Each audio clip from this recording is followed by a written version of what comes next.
Cinnamon Bun, LitRPG, by RavensDagger. Chapter 3, Crime Spree. Ding! Congratulations, you have snuffed out the unlife of Sentinel Ghost of Thre Yules by Darkwood Level 1. Bonus EXP was granted for ending a monster above your level. I sniffled and held Bonesy close as I watched the ghost fade away. It was the third ghost I'd killed, the third that had responded to my friendly request with nothing but murder and meanness. I had moved towards the main street of Thre Yules, or at least the street that bisected the town from one wall to the next. I tried to keep low and go slow, only poking my head up to peek into windows and try to spot any more ghosts. So far, I had been lucky. The first few homes were normal enough, with little dining rooms and fireplaces and some quaint furniture. No plates on the tables or signs that people had left in a hurry, so whatever struck the town must have come with some warning. The fourth house in the row was way larger, with thick double doors and a third floor under its peaked roof. A rusty sign out front hinted that it was a shop of some sort, but the sign was unreadable except for the design that was either a chimney or a well. Probably a well. I stood up on tippy toes to see into the big window at the front, then dipped down when I caught sight of not one, but two ghosts floating around lazily within. "Oh no," I whispered. "Bonesy, what do I do?" "Rrrr." I was climbing back up to take another peek when a ghastly hand tore out of the wall and grabbed my face. Icy coldness seeped into me before I jerked my head back, but the grip was too strong. Desperate for leverage, I put a foot against the wall and kicked off, tearing myself free of the ghost's grasp, but not without the burning hot sensation of 3 cuts across my face. I wanted to scream, but that would just make things worse. I picked Bonesy from where it had rolled and spun to face my attackers. The second ghost was coming out of the wall slowly, but the first, the one with the bloody hand, was almost out already. Moving through things slowed them down, which meant that this was my chance. Bonesy swished through the first ghost with a gleeful ree, then, after I had caught my balance again, I swiped the bone-top staff through once more. The ghost was looking worse for wear, but the attacks had taken time, and now it was joined by its brother. A glance around revealed a third ghost floating towards me from across the street. I could have stood my ground and fought, but even with one ghost nearly re-dead I didn't like my odds. I aimed for the nearest alleyway and ran.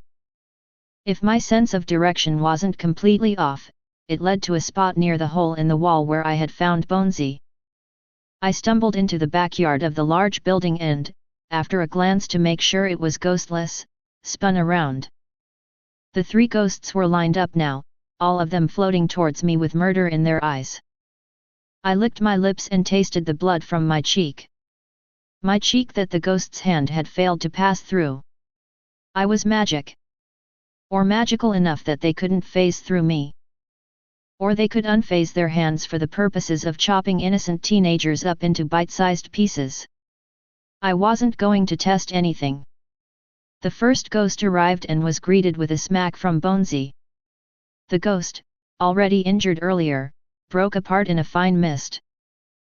Its brother ghosts didn't seem to mind all that much, or maybe they were even angrier, but only had one angry facial expression to work with and couldn't display their heightened rage. I didn't know and didn't care. Bonesy swooshed through the next ghost, first down, then up, then down again. The ghost caught the haft, wood smacking into its hand a couple of feet above its translucent head. I stared. The ghost stared. Bonesy stared at the wall. With a crunch, the ghost crushed my spear, rendering it down to mere splinters where it had caught it. Then gravity did its thing and dragged Bonesy down through its ghostly body, killing it on the spot. "Rawr," Bonesy said, rejoicing in its victory. "Well done," I said before the last ghost moved over Bonesy and completely blocked my path to my only weapons. Can we negotiate? Please." The ghost didn't care. I could have run, but that would have meant abandoning Bonesy, and also I wasn't sure if the backyard had an exit or not unless I snuck back into the wall, then up to the second floor, then down the side of the tower again. It was a bad idea. The ghost could cut me off at any moment. Instead, I brought my haversack around, the one holding my shower head, and held it out in front of me. "I'm sorry," I shouted as I charged at the ghost. As slow-moving as it was, the ghost didn't have time to so much as twitch before I rammed into him. Cold. So very cold, but also wispy, like standing in front of an air conditioner with nothing on but an oversized t-shirt. I shot through the ghost, suddenly meeting no resistance. Took 2 tumbling steps and tripped over Bonesy to land on the ground with a splat. Fortunately, I had my trusty haversack to break my fall. The sack that currently held the very sharp, very pointy showerhead glyph. "Oh-wee," I whined. Turning around, I looked up in time to see the final ghost fade away into a cloud of whitish dust. "Oh, thank the stars," I said. Ding! "Congratulations, you have caused 3 enemies, Sentinel Ghost of THRE Yules by Darkwood level 1, x3, to give up the ghost. Bonus EXP was granted for killing 3 monsters above your level. Bing bong! Congratulations, your Cinnamon Bun class has reached level 1. Stamina plus 5. Flexibility plus 5. You have gained 1 class point." What?" I asked. Then a wash of heat running through my entire body distracted me for a moment. It was nice, like being tucked into bed by my mom and getting a warm kiss on the forehead from Dad right after. Still, the sensation faded a moment later and I decided that I had spent enough time staring at the sky as it appeared between 2 buildings. It was getting darker by the moment.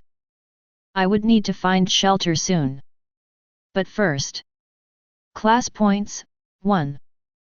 Class points are used to upgrade a class skill. Okay. I wasn't going to waste that on cleaning just yet. Bonesy was still stuck to a chunk of wood, but the weapon was now more of a mace than a staff or spear. That's what I got for working with sub-PAR materials. I walked through the streets with a bit more confidence. I now knew that I could run through ghosts to dispatch them. Sorta. Anyway, they were now on my level, literally. It didn't help that I didn't know how many there were in the town, but that didn't matter. I moved over to one of the smaller houses I had seen, one of 3 next to the big. I peeked through the window, miraculously still intact, showing nothing of worth, so I pulled the door open. The squeal of rusty hinges had me tensing, but nothing showed up to eat me. Instead, I found the inside of the house to be a horrible mess. There was a crate to one side, a bunch of things tossed into it, furniture was laying all over the place and the paint over one wall was discolored as if a painting had been taken. Looters, maybe? Or people packing up in a hurry. The home was simple.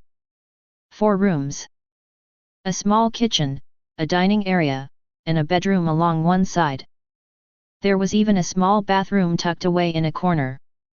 It was all messy, horribly messy. But I had a skill for that. I found an old broom and even a feather duster laying around, as well as some soap in a little pan. The items in the house were in far better condition than those outside. Which wasn't saying much, really. The place was moldy and dirty and drafty. Still, I started cleaning and exploring. The blankets for the bed were flung out the back door and into a sort of bin I suspected was for composting, judging by the little garden space out back. Then I patted down the thin mattress and found it usable, if barely.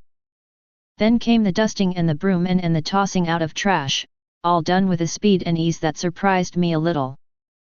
Maybe that's what a rank E in cleaning really meant. Cleaning. Rank E, 44%. I blinked at the rise in experience. It was getting close, and I still needed some essentials. Like food. Screwing up my courage, I snuck out of the house and visited the neighbor's place. It was in a much worse shape, the roof having caved in and obvious water damage ruining the floor. I didn't do much, merely dusted a little, tossed out some things and searched for anything handy, but other than a fire poker that might have served as a non-anti-ghost weapon there wasn't much. The third house is where I struck gold. Or rather, silver. This home was a bit bigger than the others, with the cellar below and a second bedroom within and a sort of little workshop in the back. The tools were all gone except for some gardening implements that were more rust than anything else. The interior was still furnished. Chairs and tables and beds that still had sheets over them. The closets and chests hid some moth-eaten clothes and the little pantry next to the kitchen had some lumps that might have been bread at one time. At the back were 3 jars, each filled with liquid gold.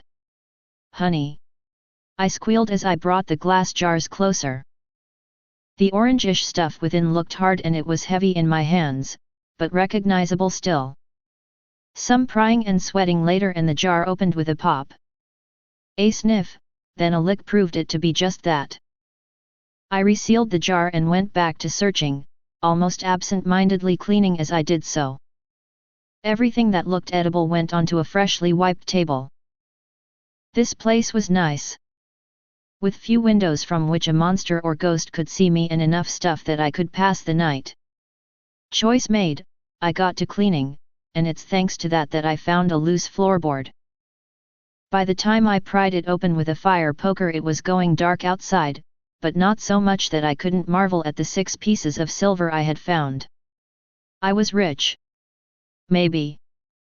6 silver, a fire poker, 3 medium-ish sized jars of honey, a jar of vinegar that I suspected was apple cider, 3 unopened bottles of wine and a block of what I hoped was salt wrapped in waxy paper.